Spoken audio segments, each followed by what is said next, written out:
അശ്ര ഒന്ന് മൂണാവടാ, അല്ലെങ്കിൽ ഇന്നുകൊണ്ടൊന്നും ലോകം അവസാനിക്കുന്നില്ല. എടാ ഈ ലോകത്ത് അവള് മാത്രമല്ല പെണ്ണ്. എടാ നിന്നെ വേണ്ടാത്തോളം നിനക്കെന്തിനളിയാ? ആ അവക്ക് വേണ്ടാത്തോനെ നമുക്ക് വേണം. അതെ, ആർക്കും വേണ്ടാത്തോനെ ഞങ്ങൾക്ക് വേണം. നിന്നെ ഞങ്ങൾ ആർക്കും വിട്ടുകൊടുക്കില്ല. നീ ഇങ്ങോട്ട് വന്നാണ്. ചേട്ടാ കഴുപ്പ് നിന്നെ ഞങ്ങൾ കൂടെ കൊണ്ട് നടക്കുന്നില്ലേ? നിന്റെ ഉള്ളിലൊരു സാധനം ഉണ്ട്, അതെടുത്ത് അങ്ങോട്ട് വെളിയിലോട്ട് ഇട്. മൂസിക്ക്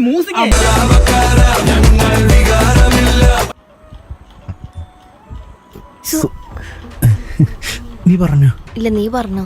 ഇല്ല നീ പറഞ്ഞോ. പണ്ട് നീ പറയുന്നതിനൊന്നും എതിർത്ത് പറയരുതെന്നാണല്ലോ പറയാറ്. സുഖാണോ? പിന്നെ ഭയങ്കര സുഖം. ഒരു കുട്ടിയെ 5 വർഷം സ്നേഹിച്ച് അവൾ ഇട്ടേച്ച് പോകുമ്പോ ഭയങ്കര സുഖമാണ്. നീ ഇതൊക്കെ ഇപ്പോഴും ഓർത്തിരിക്കാണോ? ഓർത്തിരിക്കുന്നതല്ല, മറക്കാൻ പറ്റണ്ടേ. കല്യാണ ലെറ്റർ പേരൊക്കെ ഉണ്ട്. സ്വഭാവമൊക്കെ ഇഷ്ടപ്പെട്ടോ? അയ്യോ തങ്കപ്പെട്ട സ്വഭാവം, നിന്നെ പോലെയല്ല. അവളുടെ അല്ല, നിന്റെ സ്വഭാവം അവൾക്ക് ഇഷ്ടപ്പെട്ടോന്ന്. അയ്യോ ഒരു മാറ്റമില്ലല്ലേ. എന്തായാലും ചിലരെ പോലെ മനസ്സിലാക്കാൻ പറ്റാത്ത സ്വഭാവമൊന്നും അല്ലല്ലോ എന്റേത്, അതുകൊണ്ട് ഇഷ്ടപ്പെട്ടു. അത്ഭുതം തന്നെ.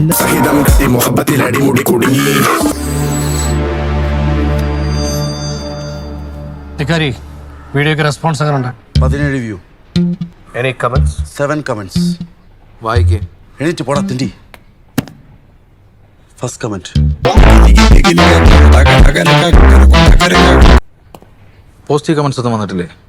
ഉണ്ട്, ഒരെണ്ണമുണ്ട്. പിക്കാരിസ്, you are the real heroes of the world. You are the best. We love you. ആരാണ് ആ കമന്റ് ഇട്ടത്? വൺ മിസ്റ്റർ കൊണസാലോസ്. അത് ഇവന്റെ ഫേക്ക് അക്കൗണ്ട് ആണ്. എന്തിനാണ് ഉദ്ദേശം? എനിക്കൊന്ന് അറിയണം. എന്താണ് അറിയേണ്ടത്? ജനുവരി, ഫെബ്രുവരി, മാർച്ച്, ഏപ്രിൽ, മെയ് 5 മാസമായി. അതിനുള്ള വയറ് കാണുന്നില്ലല്ലേ? ജിമ്മിൽ പോണ്ടേന്ന്. അതിപ്പോ മെയ്യല്ലേ ആയുള്ളൂ, ജൂണിൽ പോവാം. എടാ കഴിഞ്ഞ ജനുവരി തൊട്ട് ഇതല്ലടാ പറയുന്നത്. പ്രോട്ടീൻ പൗഡറൊക്കെ വീട്ടിൽ കൊഴുക്കട്ടുണ്ടാക്കി തന്നെയാണ്. ഈ 2 വട്ടം നമുക്ക് കൊണ്ടുതാടേ, നമ്മോട് മസിൽ വെക്കട്ടേ. അപ്പോഴും മേലനങ്ങണമെന്നില്ല, കൊഴുക്കട്ട അതിന്റെ മസിൽ വരണം. ആട്ടെ, എന്താ ഭാവി പരിപാടി? ഭാവി പരിപാടി എന്ന് പറയുമ്പം ഒരു കല്യാണം കഴിക്കണം. ജോലിയുണ്ടോ? ഈ ചോദ്യമാണ് എല്ലാവരും നിന്റെ അടുത്ത് ചോദിക്കാൻ പോകുന്നത്. അതുകൊണ്ട് ജോലി ഇല്ലെങ്കിലും കോൺഫിഡന്റ് ആയിട്ട് ജോലി ഉണ്ടെന്ന് തന്നെ പറയണം. അങ്ങനെയല്ലേ നിന്റെയൊക്കെ അമ്മയെ ഞാൻ സ്വന്തമാക്കിയത്.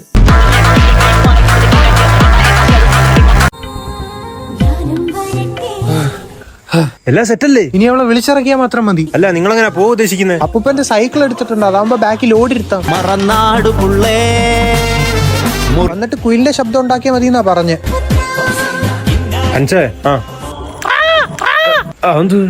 കാക്കക്കുയില് ഓരോ സീരിയലും കണ്ടിട്ട്.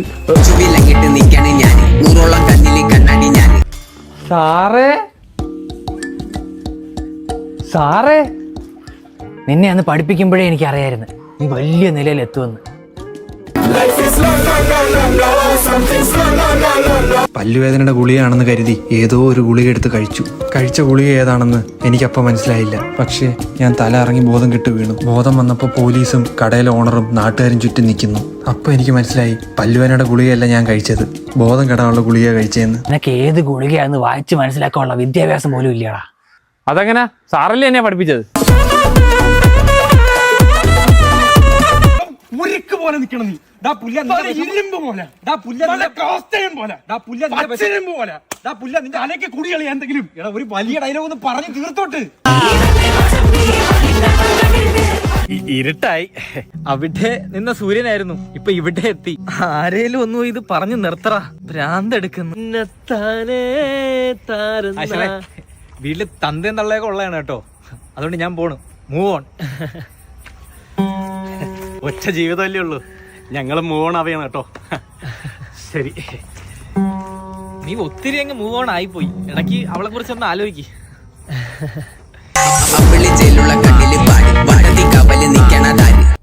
വേറൊരു കമന്റ് കൂടെ ഉണ്ട്. എടാ മണ്ടന്മാരെ, വളവിൽ അപകടം ഉണ്ടാകാതിരിക്കാൻ വെച്ചിരിക്കുന്നതാണ് ആ സാധനം. അതെടുത്തോണ്ട് വന്നിരിക്കുക ഇജ്ജാതി പൊട്ടന്മാർ. കണ്ണിന്ന് വെള്ളം തെറിക്കുന്ന സ്മൈലി 3 എണ്ണം. ഏതാണ് ഈ പഠിക്കൻ? എന്തൊക്കെ മണ്ടത്തരങ്ങളാണ് ഈ പറയുന്നത്? അടപട വളവിൽ അപകട വളവ്.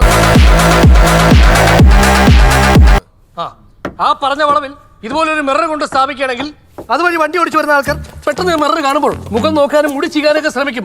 അങ്ങനെ ശ്രമിക്കുന്നതിൽ പെട്ടെന്ന് ഒരു അപകടം ഉണ്ടായി കഴിഞ്ഞാൽ തെന്നിത്തെറിച്ച് എവിടെയെങ്കിലും വീണ് അവർ മുട്ടിന് ചിരട്ടയൊക്കെ പൊട്ടില്ലേ? നമ്മൾ ആൾക്കാരുടെ നന്മയ്ക്ക് വേണ്ടി ചെയ്യുന്ന ഇവരൊക്കെ എന്താണ് ഈ മനസ്സിലാകാത്തത്? അല്ലെ ഞാൻ ഒരു കാര്യം പറയാം, ഇന്ന് 3 പേര് നമ്മൾ പോയി അഡ്മിഷൻ എടുക്കും. ഇന്നേതോ ദിവസം ഹർഷകേ ഇന്ന് ചൊവ്വ. അയ്യോ അഴുക്ക ദിവസം നാളെ പോവാം. നാളെ പറ്റൂല, ബുധനാഴ്ച കർക്കിടകവും. മറ്റന്നാ പോവാ, വ്യാഴാഴ്ച ദുഃഖവെള്ളി പറ്റൂല. അല്ലെ പറ്റൂലെങ്കിൽ അത് പറ, ഞാൻ ഒറ്റയ്ക്കെങ്കിലും പോയി ചേർന്നോളാം. ഒറ്റയ്ക്ക് വേണമെന്നാ ഞാൻ പറഞ്ഞില്ലേ, നമുക്ക് മസിൽ വരുന്നവന് കണ്ണ് കടിയാണെന്ന്. ഇത്ര നാൾ കൂടെ എന്നിട്ട് ഇതാണല്ലേ നീ തരുന്ന സമ്മാനം? എടാ ജിമ്മിൽ പോയല്ലോടാ വിളിച്ച മസിൽ ഒരുമിച്ച് മസിൽ വരാൻ വേണ്ടിയിട്ടാ വിളിച്ചത്. കൊള്ളാ ഒറ്റയ്ക്ക് മസിൽ വരണമെന്നല്ലേ? ഇത്രയൊക്കെ എന്നെ കൊണ്ട് പറ്റൂ, ബാക്കി എന്തെങ്കിലും പറഞ്ഞ് പിടിച്ചു നിർത്ത്. മുട്ടുകുത്തി പ്രാർത്ഥിച്ചിട്ടേ ഉള്ളൂ നിന്റെ ബൈസൺ ട്രൈസ് ഒക്കെ തെളിഞ്ഞു വരണുള്ളൂ. മുട്ടൂത്തി പ്രാർത്ഥിച്ചതാ. നമ്മളെ വാപ്പായൊക്കെ 5 നേരം പള്ളി പോടാ, എങ്കിൽ പുള്ളിയൊക്കെ മിസ്റ്റർ ഇന്ത്യ ആവണ്ടേ. നിന്റെ കെട്ടിയവനെ പറ്റിയൊന്നും പറഞ്ഞില്ല. കെട്ടിയന്റെ അന്ന് തന്നെ ഗൾഫിൽ പോയോ? ഞാൻ അല്ലെങ്കിലേ മിസ് ചെയ്തിരിക്കുവായിരുന്നു. ഞാൻ എന്ന് വെച്ചാൽ മരിക്കും. അതെനിക്ക് നീയായിട്ട് റിലേഷൻ ആയപ്പോഴാ മനസ്സിലായതാ, കുറച്ചാലും കൂടെ പോയാൽ മരിക്കുമെന്ന്. എടാ അതല്ലടാ, ഞാനെന്ന് വെച്ചാൽ പുള്ളിക്ക് ജീവനാ. സാധാരണ ആളെ ജീവൻ പോണ്ടാണല്ലോ. എടാ ഒരു കല്യാണം കഴിഞ്ഞാൽ ആദ്യം എന്തോ വേണ്ടേന്നറിയോ? First night. അന്നൊന്നുമല്ല ഒരു ചിന്ത തന്നെ. എടാ പൊട്ട അണ്ടർസ്റ്റാൻഡിങ്. ചേച്ചി ഇല്ലാത്തോട് ഭയങ്കര സന്തോഷം തന്നെയല്ലേ? അവരില്ലെന്നും പറഞ്ഞോണ്ട് കണ്ണന്തിരിവ് കാണിക്കാൻ നിൽക്കരുത്. അന്തസ്സുള്ള അയൽക്കാർ താമസിക്കുന്ന സ്ഥലമാണിത്. ഈ അന്തസ്സുള്ളവന്മാരെ ഉദ്ദേശിക്കുമ്പോ എന്നെ അല്ല, ബാക്കിയുള്ളവർ ഉദ്ദേശിച്ച. വീട്ടിൽ ചുരുണ്ടുകൂടി ഇരിക്കും, പൈസ ഇങ്ങോട്ട് കൊണ്ട് തരും. കുസുമം, നീയാണോ എന്റെ വീട്ടിന് ചെലവിന് തരുന്നത്? അല്ല പിന്നെ നീ എന്തിനാണ് വെറുതെ എനിക്കിട്ട് ഉണ്ടാക്കാൻ നിൽക്കുന്നത്? ആ ചേച്ചിയാണെന്ന് കഷ്ടപ്പെടുന്ന കണ്ടോണ്ട് പറയണത്. നിന്റെ ഭർത്താവ് ജോലിക്ക് പോകുന്നുണ്ടോ? ഇല്ല. ജോലിക്ക് പോകാത്ത ഭർത്താവ് വീട്ടിലുള്ളപ്പോഴാണോ എന്നെ നീ ഉപദേശിക്കാൻ നിൽക്കുന്നത്? ആട്ടലും ഊട്ടലും ഒരുമിച്ച് ഇങ്ങോട്ട് വേണ്ട.